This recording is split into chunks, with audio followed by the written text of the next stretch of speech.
Alright, why don't you start us off, game?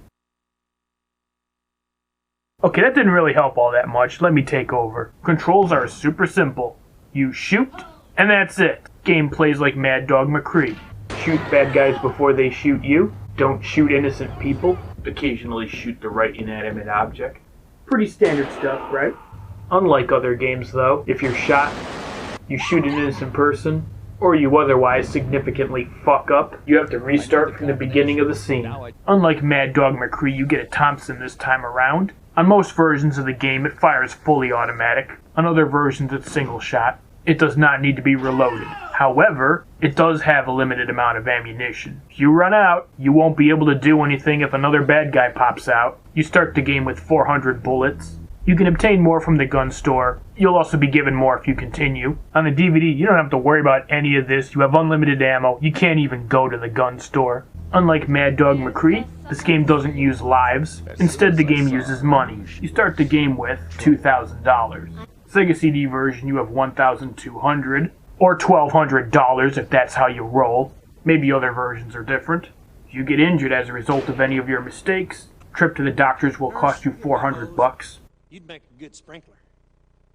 If you shoot an innocent person, the funeral will cost you $400. We are gathered together today for the unfortunate demise of... They were kind of lenient on manslaughter back then. If you buy a box of bullets, it'll cost you $100.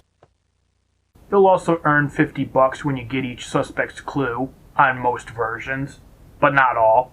I know you don't get any in the DVD. You can also gain or lose more in the bonus rounds, but I'll get to that. I think on the arcade version you actually get more money by, well, putting more money in the machine, but I don't think you're gonna do that. If you don't have at least $400 when you make a mistake, it's game over. On the DVD, you get a game over when your cash hits zero, so you'll get a game over even if you have exactly $400. If you use a continue, you get another $2,000, or whatever your version gives you. You'll also get 400 bullets. Now, those aren't additional bullets. That's just what you get. If you had more than 400, you lose them. I'm pretty certain all versions have unlimited continues.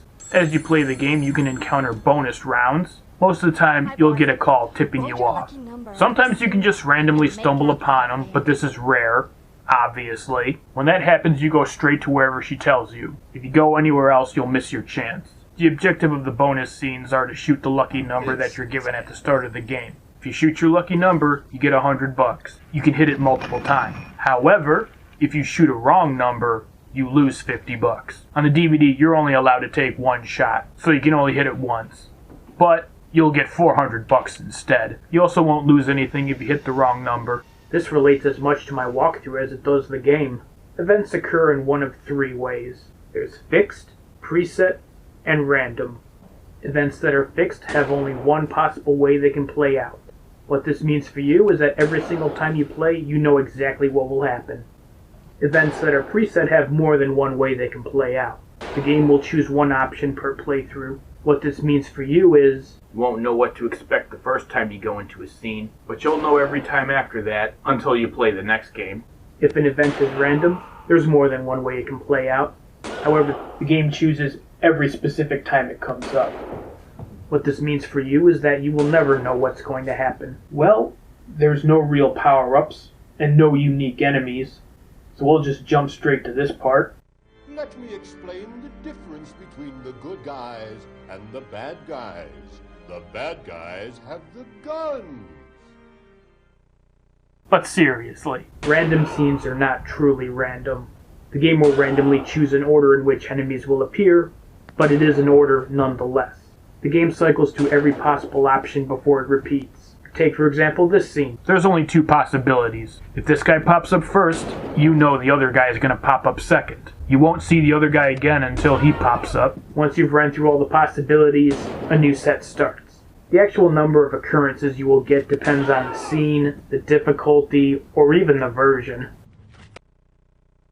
On most versions, you have fully automatic firing, so make use of it. Hit detection's kind of iffy, but as a counterpoint, you have limited ammo. So you shouldn't go too crazy, but running out of ammo is pretty much a non-issue. I guarantee you will continue before you run out of bullets, especially if you're playing on the Sega CD version. Usually you can shoot enemies well before the cutoff time. this being an original Laserdisc FMV game.